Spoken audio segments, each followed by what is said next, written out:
और इसी बीच एक बड़ी खबर आपको बता दें, शिक्षकों को लेकर के पाठक का बड़ा आदेश सामने आया है। शिक्षकों को केवल जातीय गणना में लगाए डीएम, अन्य कोई प्रशासनिक कार्य नहीं लिया जाए।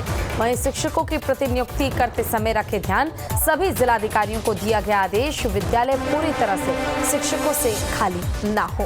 तो इस वक्त की बड़ी और अहम जानकारी हम आपको दे रहे हैं। एसीएस के पाठक ने साफ कहा था कि जातीय गणना में जो शिक्षक है वो बिल्कुल ना लगे और सिर्फ अगर वो स्कूल आते हैं तो बच्चों को पढ़ाने का काम करें। लेकिन अब नया आदेश जारी किया गया जिसमें उन्होंने कहा है कि शिक्षकों को अभी फिलहाल अगर काम करना है तो इस बात का ख्याल रखा जाए कि स्कूल पूरी तरह से खाली ना हो।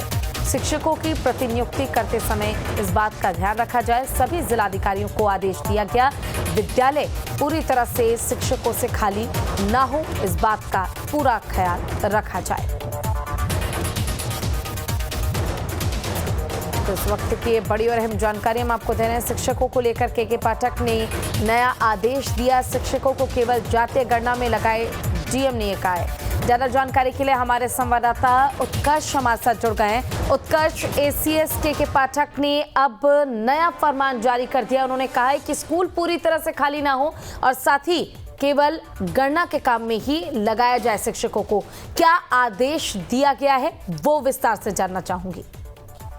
बिल्कुल पूजा, देखिए बीते दिन जिस तरीके से के पाठक के द्वारा पहला फरमान जारी किया गया कि शिक्षकों को गैर शैक्षणिक कार्य में नहीं लगाया जाएगा, लेकिन उसके बाद देखिए जातीय जनगणना की बातें जब सामने आई है तो कहीं ना कहीं अब के पाठक जो है वो बैकफुट पर नजर आ रहे हैं। उनके द्वारा दूसरा आदेश भी पारित किया गया है जहाँ पर यह बताया गया है कि 2 तारीख से 2 अगस्त से जातीय जनगणना का काम शुरू हो रहा है। इसके मद्देनजर शिक्षकों को जातीय गणना में हिस्सा लिया जा सकता है, यानी कि शिक्षक जो है वो जातीय जनगणना में हिस्सा लेंगे, लेकिन इसके अलावा और कोई सरकारी काम नहीं करेंगे। साथ ही साथ ये भी आदेश दिया गया है तमाम संबंधित जिलाधिकारियों को कि जब शिक्षकों को भेजा जाए तो ये जरूर सुनिश्चित किया जाए कि पूर्ण तरीके से विद्यालय जो है वो खाली ना हो। कई कुछ शिक्षक जो है वहां पर हो, यानी कि अगर 10 शिक्षक एक स्कूल में है तो 5 शिक्षक को ही लगाया जाए, 5 शिक्षक जो है वो शैक्षणिक कार्य में लगे रहे। तो कहीं ना कहीं के पाठक का जो ये फरमान था उन्होंने खुद वापस ले लिया है। पिछले दिन उन्होंने फरमान जारी किया था और आज कहीं ना कहीं ये बातें जब से सुबह से हमने ये खबर चलाई है उसके बाद के पाठक ने इस मुद्दे को वापस ले लिया है, अपने बयान को वापस लेकर दूसरा आदेश जो है वो पारित किया है। अब शिक्षक जो है जातीय गणना में हिस्सा लेंगे, लेकिन इसके अलावा कोई गैर शैक्षणिक कार्यों में नहीं हिस्सा लेंगे।